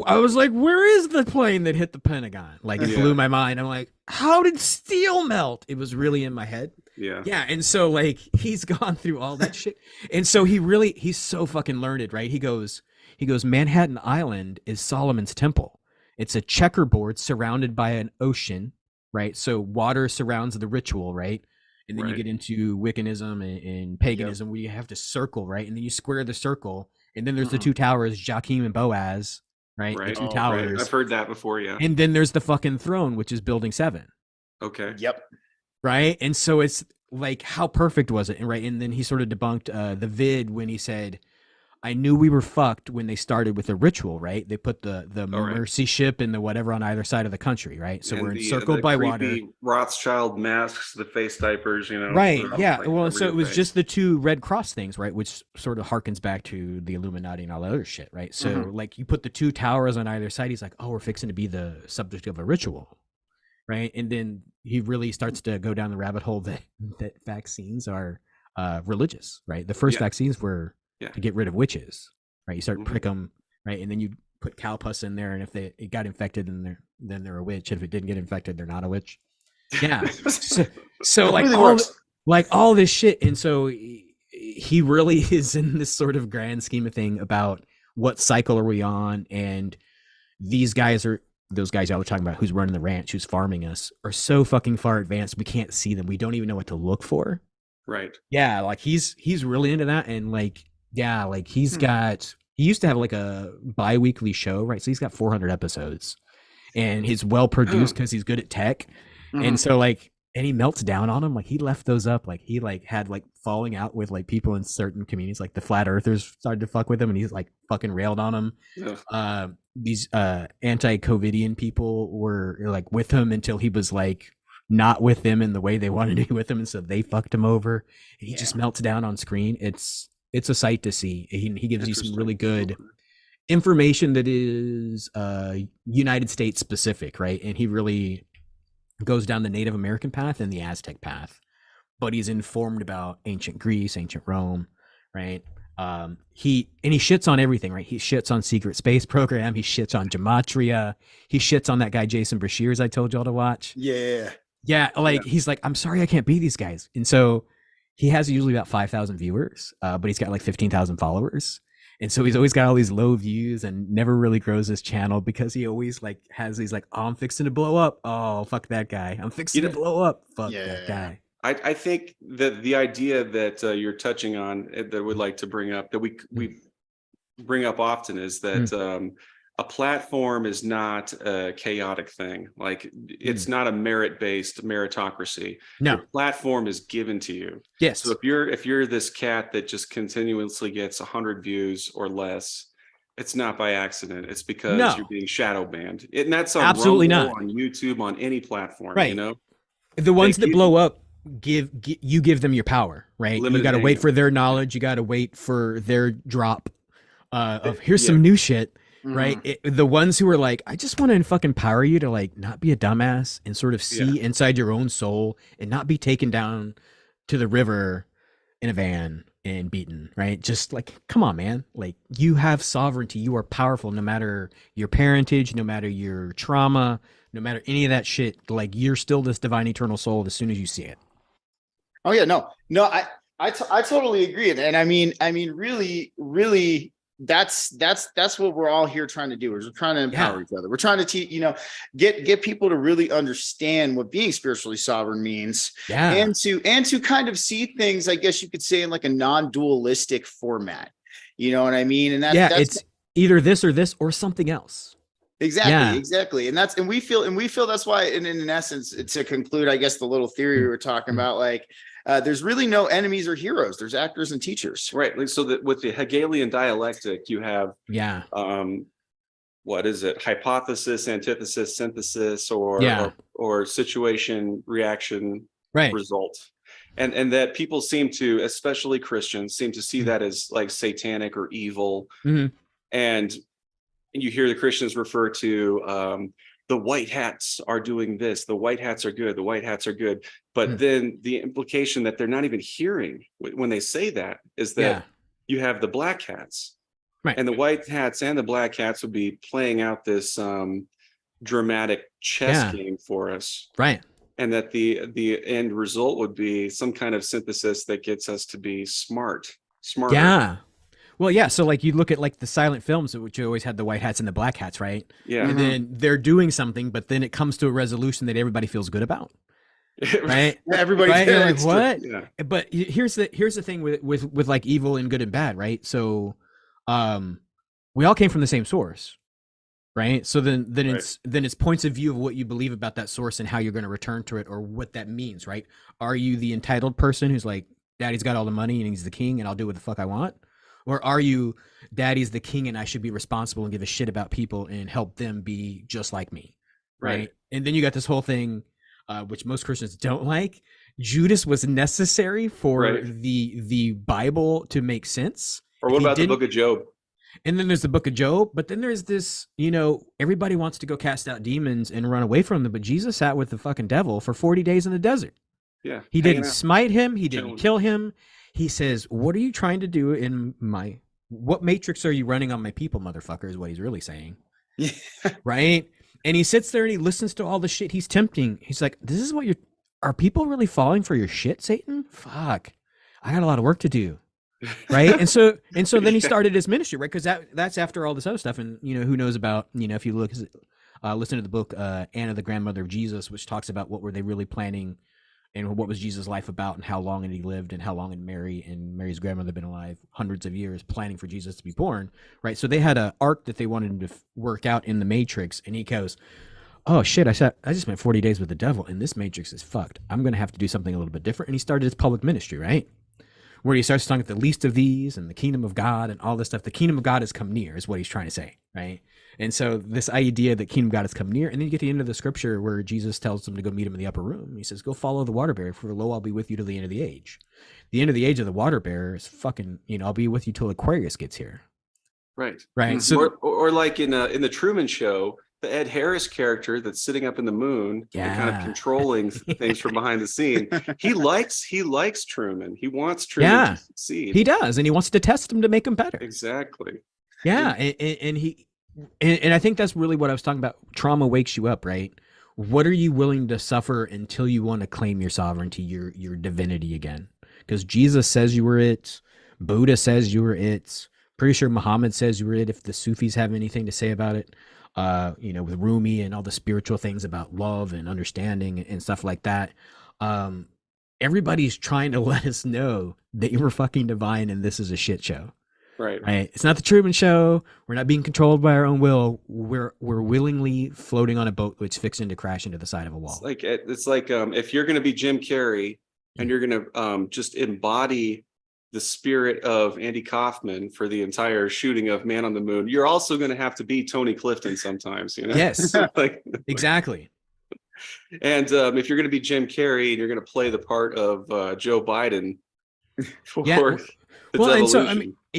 and that's just like his big awakening, right? From being the funny guy on In Living Color to the bearded guy who, doesn't need Hollywood anymore and had this great awakening and wants to tell us all about how to find that, right? He's a character because I think the spiritual community sometimes gets hacked into giving your power away to somebody else, right? Agreed. Jim Carrey, please teach me. Oh, Deepak Chopra, please teach me. That we are not training people to awaken or open themselves to receive the information unfiltered, right? And that it's okay that their vernacular, their language, their practice doesn't match up exactly because they are a different, if we're thinking like old school music boxes, right, where they have a little crank on it, ting, ting, ting, ting, ting, right? We're a different little round thing that spirit is going off of, and we're going to make a different sound. But if it's caused from the same source, then it's still beautiful and in harmonious stuff with what we're all doing. I would have to agree wholeheartedly, and I agree too. The spiritual community sometimes they give their power away to certain people, and instead of and I would have to agree with your statement also that we are not training people correctly if they are still giving their power away to other people and relying on them for information. So there was one thing, I want to actually ask your opinion on this because you probably dealt with this too. I feel that the whole COVID situation caused a huge split in the spiritual community. Yeah. You had people like us, or at least Joe and I, who were like, we think bodily autonomy is a very freedom-based thing. Spirituality is a very freedom is spiritual in a sense. And then you had certain people in the spiritual community who actually gave their power away to that situation. So did you experience that at all? And how did you feel about that whole situation? Well, so it's always hard because part of my granting people sovereignty is not interjecting what I think they should be doing, right? And so I have a rule in my shop, and that's why nobody works for me because it's really hard to follow that rule, is if you don't ask, I'm not going to tell you, right? Like, so I might get a spiritual impression. I might look at the way you're dressed. I might see what's going on in your life. I'm like, oh, I think blah, blah, blah, blah, blah, blah. But that's my filter, right? I don't know if you need to know that or if you're ready to hear what I know about that if you don't ask me, right? So I experienced a lot of that. And then it really was, I really wanted to have a spiritual explanation. Like, let's talk to the spirit of COVID and see why it is doing this to us. I'm like, yeah, tell me why. Like, I wanted that to be true, right? And this is a term I'm stealing, but I don't care, called the vigilance to remain sovereign, right? And that's the effort that you have to put in every day to not give up, to not be dejected, to not worry that you're alone, that the community's not bigger, that everybody's not woken up, right? That the vigilance to remain, it's going to be fine. It's going to be fine. Nobody's listening. Nobody's watching my channel yet. It's going to be fine. Right? Right. It's that imposed unimportance. Yeah. The isolation and, right. That is the habitus. That is the message of the habitus, is that you are insignificant, you are alone, you are isolated, you are unimportant. And that's the repetition that your family will repeat to you. Your ego will repeat to you. Yeah. And it's hard to go back to science and go, but we're quantumly entangled. I'm not separate. Exactly. Right. And so it's being sovereign amongst the symbiotic thing, right? Because we still need to go to the grocery store and interact with humans, right? And so I really, spiritual community sort of says this, Secret Space Program sort of says this, and then the Bible says this. This is the wheat and the chaff, right? Right. Are you going to be awake or are you going to be asleep? Right. And so this is the sifting out, right? And they're not bad for not doing it.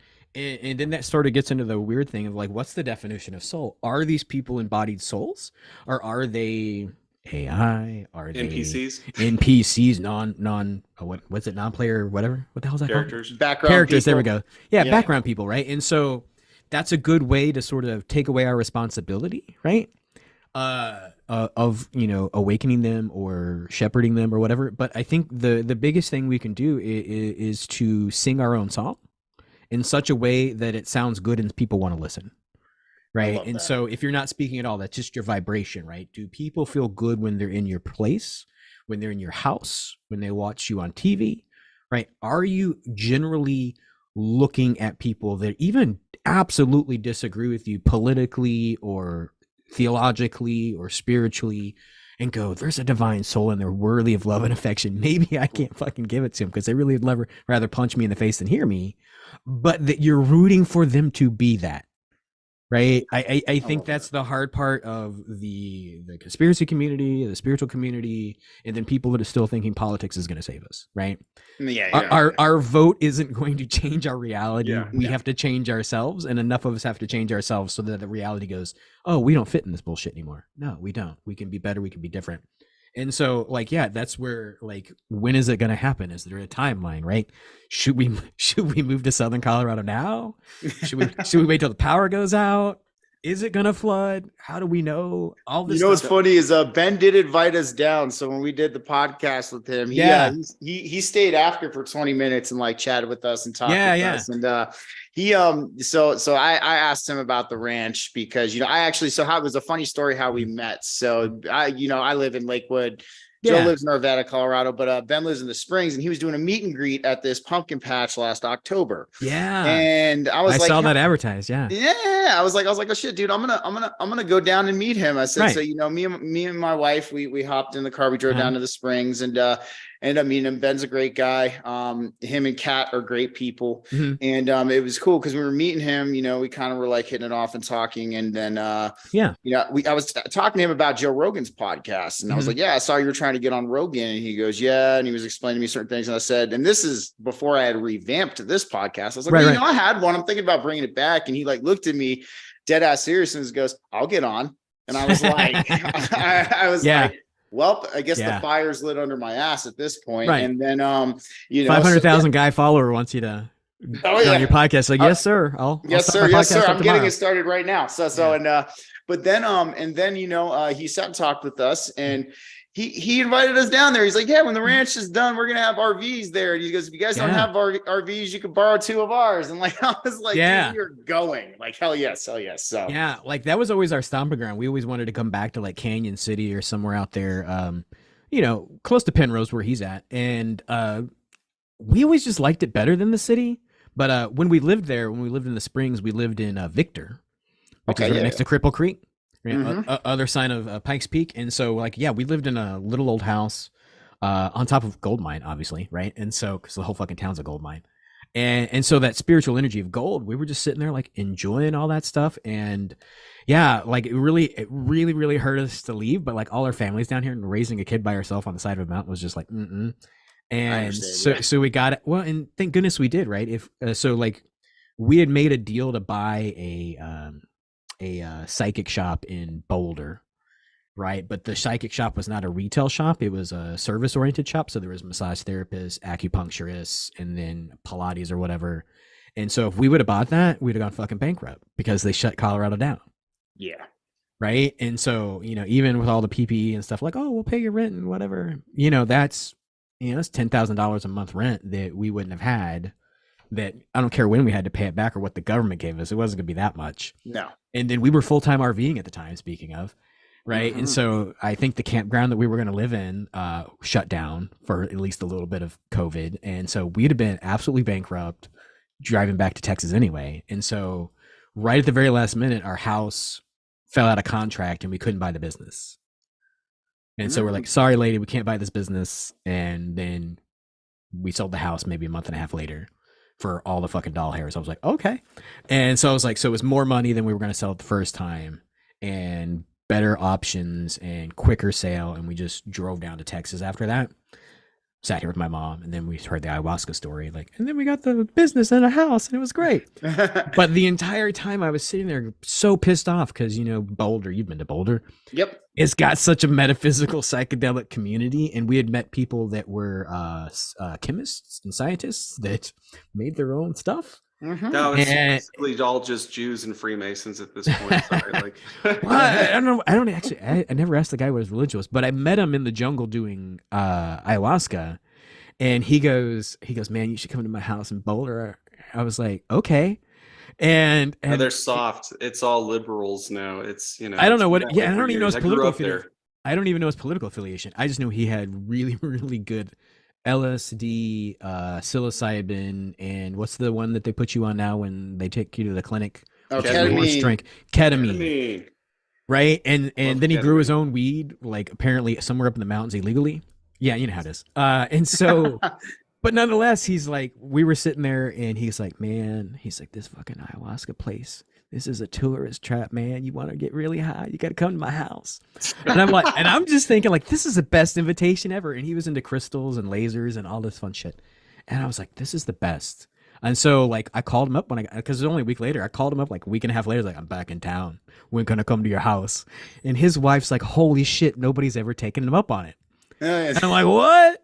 And so me and my wife, this is before we were pregnant, go up there and do all these drugs in his little machine. It was the best. I'm like, we're gonna be buddies, we're gonna be neighbors, because like our little shop was like a block and a half away from his house, and his mom taught at like the metaphysical college that's connected to whatever what is it, Colorado State? See you. CU, yeah. Yeah, and I'm like going, oh, this is gonna be brilliant, and then it all fell through. I'm like, fuck the universe, and then I'm like, Oh, okay, man. it's really good that I'm here. It's You really know, good that I'm in Texas. I'm in the right place, because holy shit. it's funny. It's funny.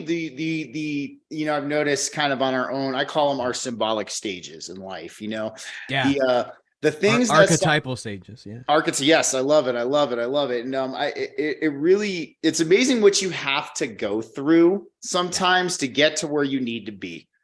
if And it's that's- too easy, you don't appreciate it. You don't go full force, right? I was like, I could have been a contender, and then I wasn't. Yeah. And no, of course, and that's so Joe and I, we went through what we called the doldrums last summer. This is kind of where No, we it's the obscurity the, vacuum. the obscurity Yeah, vacuum, like we've what's the point of called it, knowing but, all this knowledge? Yeah. Yeah, we kind of went through some stuff over the summer, and we both had like rough patches in our lives. But what was funny is it all spat us out right here at this time of what we're doing right now. And it's all, and I looked at him the other day. I was like, we had to go through all that shit. We had to go through it to appreciate this and to really If it cherish would have been easy, we would have been such assholes. Oh yeah. That's a good point. Yeah, Holy shit, we have 100,000 followers and we don't know shit. Yeah, We're the best. the God's pride, blessing us. The path of pride is not for the true bloodline. Okay. Yeah. We think that there's a bloodline that's going to be drawn out of this time period. Yeah. And it's not who people think it is. It's not the Rothschild. It's not the Rockefellers. It's not these 13 families and the lizard people that Ike talks about. It's a totally different seed of Adam. Ike. That guy. He's you want to know what's funny is he actually him and Brian Rose did another podcast. I just saw it drop today. I didn't even get a chance to watch it. Brian Rose. I like that guy. And I didn't know. So I don't care for his podcast, but I like him. Yeah, no, he's good. He's got a lot of good things. And I mean, the one thing I will say about David, yes, but a lot of what he has said has been right, most certainly. And he's not wrong about who's doing what and whatever. It's just his doggedness of we're all fucked is. Yeah, I got you. Yeah, The black pill. Yeah, we're all done. We're all gonna die. Why? I said, why are we fighting then, David? Shut the fuck up and let's just die. So what's interesting is if you kind of balance what David Icke says with what Juan O'Savin says. I don't know if you like Juan O'Savin, but we like him and we think he's cool. I haven't watched him in a hot minute. I usually Patricia Corey is usually who I watch who talks about Juan O'Savin. Okay. He's a cool dude, and the idea is that if you because it's really hard to say that we're being ruled by shape-shifting lizard people, because that's kind of a black pill, right? Right. But if you think like the idea that your lizard brain is something that we all have, this fight or flight mechanism, this ego that wants to tell us what to do and be fearful is going away and not ruling us anymore. Right. It's going to feel like a reptilian that's far away. Right.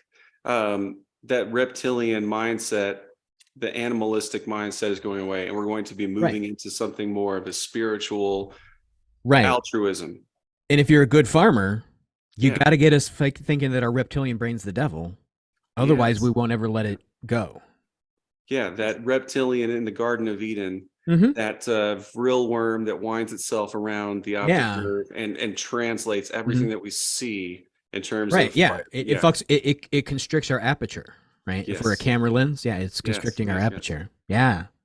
Oh yeah. Like yeah, and that's my point, right? Like why do I got to watch that guy all the time to tell me that you know, when you sort of get that perspective, you don't. It feels good. It feels exciting. Yeah. Oh, this guy's got some shit. It's great. But like in the grand scheme of things, that's not making me any better, right? No, And it's it's sort not. of as a It's not. diversion from me navel gazing. Like I could have been like meditating or breathing because it's better than meditation. I could have been a contender, Charlie. Exactly. Yeah. Like You want to? I also want to run this by you, Yeah. Jason, and I think you might like this too. So I had a guy on my podcast a while ago. Jake knows nothing. Mhm. He actually brought up a very interesting theory, and since we're kind of on this topic, I wanted to run it by you. Heck yeah, too. theories. Yeah. He thinks that we ourselves as the people actually manifested certain false flag events due to the predictive programming. Yes. Now, what do you think about that? Do you think that's very, because we know Yeah. consciousness creates reality. So yeah, I think that goes along with the what do they call that stupid thing when Mandela effects? Yeah. Not mandala, which everyone would like it to be, but Mandela effect. I think that really is right, and why we're living separate realities. And even like when you're having an argument with somebody that's you're intimate with, right, and you're having a live different experience. Something or someone said exactly what you thought they did, but they probably didn't say it out loud. Right. And so it's that broadcast that we're technically the way I sort of see this, and it really bends people's noodle when they come in the shop. I'm like if there were 3 of us in the room, I was like, there's fucking 9 of us here. Who I think I am, who you think I am, who you think I am, and then who you think you are, who I think you are, who Joe thinks you are. Right. So all this shit is just perspective. And it's like, we're all living in different realities, right? And that's what I'm talking about, the symbiotic stuff. We're living different realities that overlap. And so you have to be willing to go, that's an interesting point of view, right? And that's technically a access consciousness terminology, right? But that's an interesting point of view, right? So that you're not dragging timelines that aren't yours into your own reality, right? So, oh, that's interesting. Stay the fuck out of my lane, right? Like don't start to make me vibrate with your lower vibration or different vibration, because I was really going a great path that was for me, that I liked, that was beneficial, and I got diverted by reptilian brains or whatever the fuck that is, right? Yeah. So yeah, it's about who are we? And so I really think that with that idea of group think can, right, and that's actually Jungian psychology, right? Jung had this idea Shadow that self. there's a shadow self, but there's also, you're influenced by the group mind, right? That there's some well, he didn't call it hive mind, but the group mind, the group mentality can affect your individual psyche, right? And so Certainly.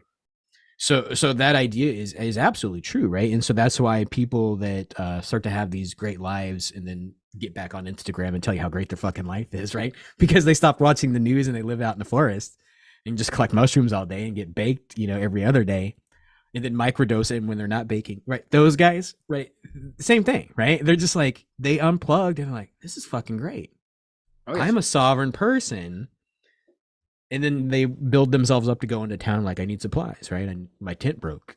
Come back out.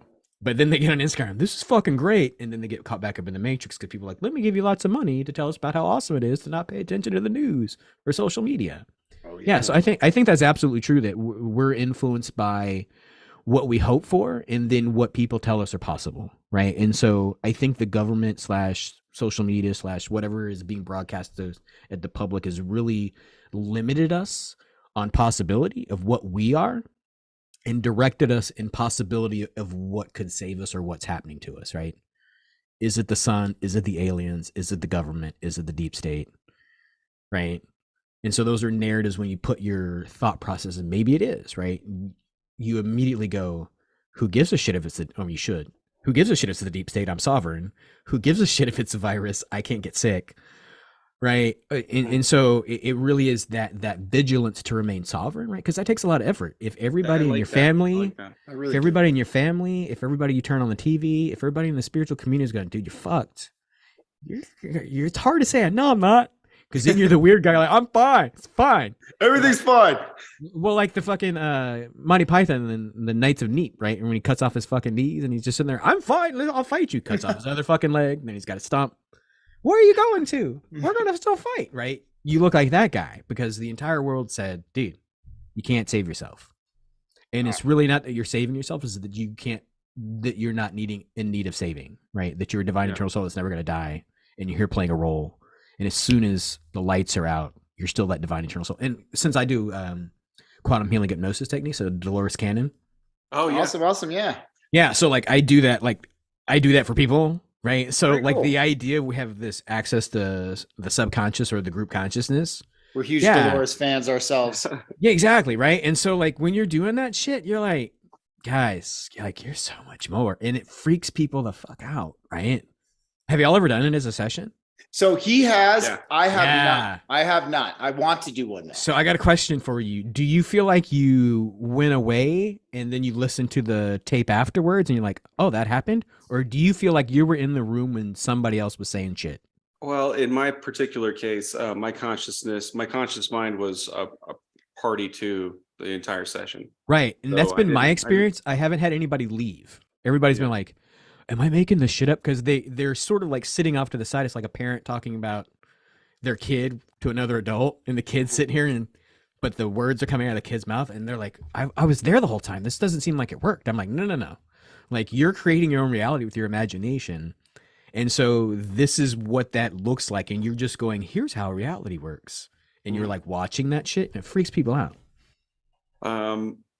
If you're interested, I could send you my whole session. Oh yeah? How yeah, long how long were you under?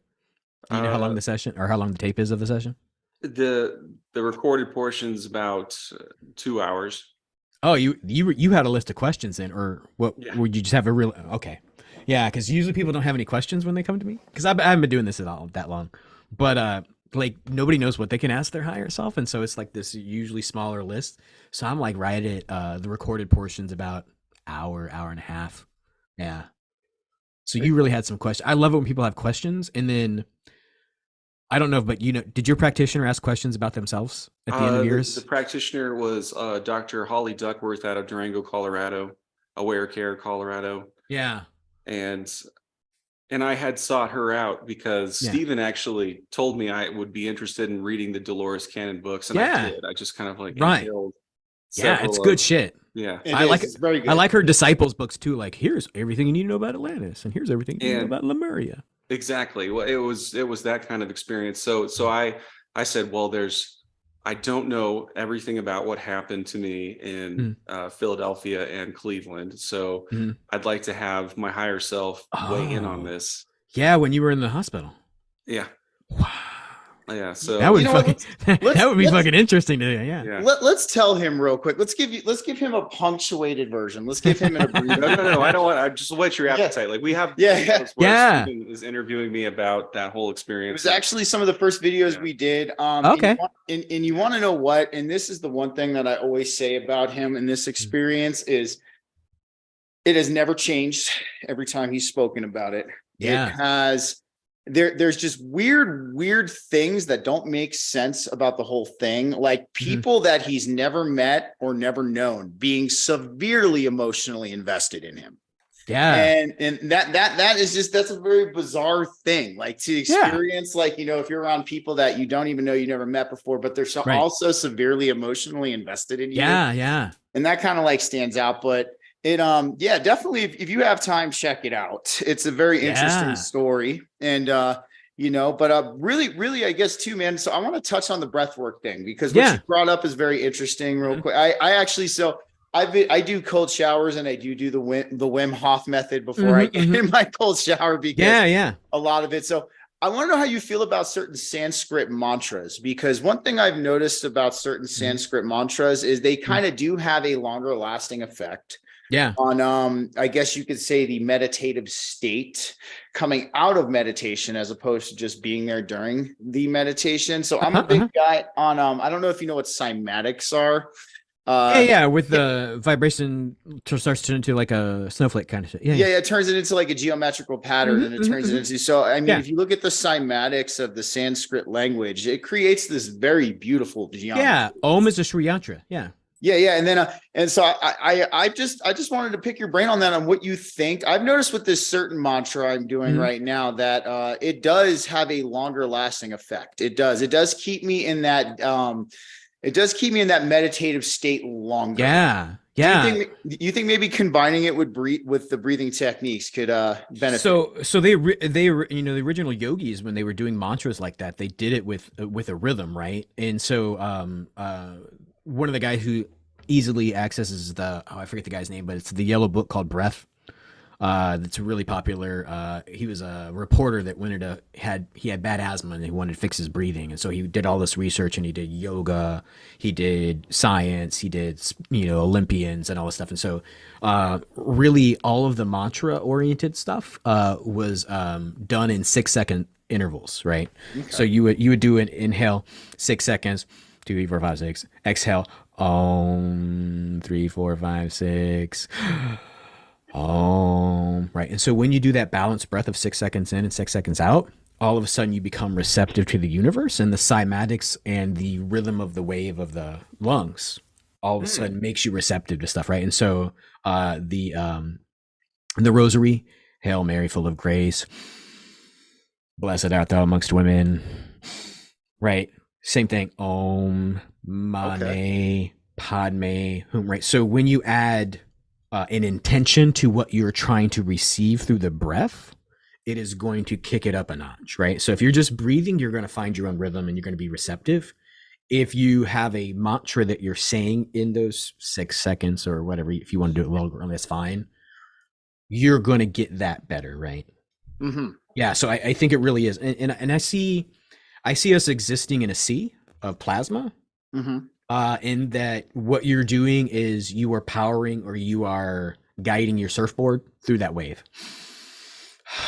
Right. And so when you can surf better, right, sometimes, we exercise better with music, right? So if you can put a mantra in there, then all of a sudden you've ascribed an intention, not to just ride the wave and go where the universe is telling you to go or allowing you to go, but you're saying how you want to go, right? So if you're saying Om, you want to go with source.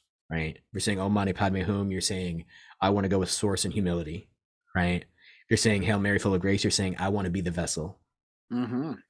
Right. So it's like, what is your mantra and which one works? Right. I like Ganesh a lot. I really like Sai Baba, which is a later, I would call him probably more Baha'i, but definitely in the Hindu sort of vein of stuff. Right. And the original Sai Baba, not the guy that did the Satya Sai Baba incense with the big fro and the orange, whatever, but like the one that died in 1911, right? The original Sai Baba. So the Sai Baba that most people know is allegedly the reincarnation. Uh-huh. But Sai Baba was this really guy. And so he created a Nag Champ, right? But he didn't have to light incense to make it. So he would just produce out of his hand ash, which was this Nag Champ ash. And then he would produce gold rings out of his hand. And if it didn't fit you, he would have it back and then open his hand back again and go, oh, put it on now. And it'd fucking fit. Right. And so he was this really austere guy. And who was these guys? They were on somebody's podcast. It was this couple, and they do spiritual, sort of like a cymatic reading of spiritual beings. I don't know how they do it. They use some technology and some channeling stuff, but they assign like numbers to people. And so Jesus was 1,000, Buddha was 1,000. Guru Nanak, which is the Baha'i high guy, was like 650, but Sai Baba was like in the 900s of this spiritual capacity being. And so, yeah, like I like play his mantras at the shop a lot, right? But I also have a picture of Jesus on my wall and the healing thing, right? And it's really I think the best version of Jesus in my mind, and it's a cheesy, it seems kind of new agey 70 cosmic Christ thing, but it's Jesus reaching down into the water like he's walking on it, and you're Peter and you fucking sank, right? And so that's on my healing table, right? It's like, hey motherfucker, you're not dead, you just you'll get it, you can walk on the water. And so that ancient teachings of the masters of the Far East, or the Life and Teachings of the Masters of the Far East. The author's name is Baird. Chronicles that these yogis continue to use that skill of walking on water to get across flooded areas during snow melts. And like, it's these guys, these archaeologists going, this motherfucker is walking on water. He took people who weren't him, who weren't his disciples, who were in our caravan, and they walked across the water. Right. And then they started to be bioluminescent. So they didn't use fucking torches to get through these caves and these old temples that were up on the high Himalayas. All documented, right? And he was this famous guy, started speaking in California in the 1950s. He died at like the age of 98, right? With all this stuff. And it's a 6-book series. And it talks about like how this, and I think the understanding of how to make the body do stuff like that is called Hatha yoga, HTHA yoga. Yep. And that's how people will like swallow swords and then move them all around their gut and stuff like that. Yeah, for sure. So so the mantra I do is actually, it's a city mantra. And it's actually, it's a Hanuman mantra. So it's actually, I love Hanuman. Yep. So it's Om Namo Hanumate Rudravataraya. Yantra mantra tantra tataka nashakaya. And it has like a lot more, but it's like, it's definitely, I agree with you. It does set that intention for what you're trying to do. And you've actually just rekindled my love for breath work. And I've done holotropic breath work, and it was a very, very positive experience. But it's not bad if you got the right minders. Oh yes, of course not. And I think this is great that we've actually had the chance to have this conversation, because like, this has been great. Rekindled me. You've rekindled a lot of different things, and we definitely got Joe interested too, dude. Totally. But we're gonna end up wrapping this up, man. But Jason, we want to say, like, we learned a lot from you, man. Thanks, guys. I learned a lot about y'all too. Like I watched a couple of y'all's videos. I'm like, what are these guys about? But I didn't get to the ones like I was in a mental hospital. What? Yeah, check out the Philadelphia experiment. It's on my Syrup Tap channel too on Rumble. Nice. If you check that out, there's 1, 2, 2.5, and 3. There's 3 parts. Philadelphia experiment. Yeah. Yeah, I mean, y'all are doing good work, and y'all's attitude is great. Like you sometimes get on a lot of these podcasts, and everybody's trying to prove their point or their point of view, and y'all guys are just open and jovial. Like you can tell you've gone through some shit, especially Joe. Joe's got that look on his face, like, no, I've seen some shit. Right? Yeah. Like not scared, still, but just like, no. It's have y'all seen the movie Empty Man? Empty Man?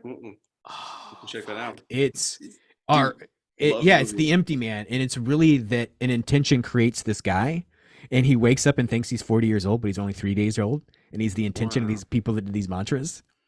It's fucking like it. Like he has this like look when he finally realizes it, and you're like, that you have that look like no. I'm like, and it turns out that he's every man instead of empty. Yeah, it's that's something that came up during my hypnosis session. The everyman. That's very interesting. There you go. Like archetypes are a thing. Maybe it was. So I have one that I always recommend a lot of people on our Vibe to check out, and it's a very interesting one, and it's called Vivarium. And so basically, I won't spoil it all, but this couple gets trapped in this dimension by. It's a movie or a. Yeah, it's a movie. It's a movie. They get trapped in this dimension by these reptilian beings, and they get their life force streamed from them. Nice. Yeah. It's a little bit of a black pill of a movie. It's a little bit of a black. Yeah, you're all gonna die, and there's no sense in fighting. Yeah, I'm old enough to remember the TV series V. Remember that shit? How old are y'all? I don't even know how fucking old. I'm 35. I'm 40. Okay, yeah, I'll be 47 this year. Yeah, so like it came out when I was a kid. It was on NBC. It's called V, and it was these reptilian people that looked like us, but like their skin peeled off, and they would eat. It was fucking like a regular show that came on like every week. Sounds X-Files-y. They would eat. It was way before X-Files, right? And they'd eat rats and shit. Dude. And then some people are saying, I think it showed up again. Like it was kind of predictive programming for the balloons that just happened. Interesting. Yeah, it's our kind of show. Well, yeah, it's cool. Well, we want to tell you, man, that we just like you. Thank you for all of your kind words. Yeah, we should do this again. I would love to do this again with you, man. We're just here to help facilitate this great awakening. And we know that facilitating the great awakening means sitting down and having these thought-provoking conversations, man, and being open to everybody's perspective and everybody's right. Yeah. Yeah, but, we want to but talk. still, we'll meet you in Southern Colorado when the apocalypse happens. Absolutely. You need to come out, man, for sure. We'll definitely talk more about crystals because we know that's your area of Yeah, expertise, and I yeah. wanted to hear Well, more crystals about that. crystals are a great tool. I kind of use them as a medium to sort of like start conversations because they're people like them.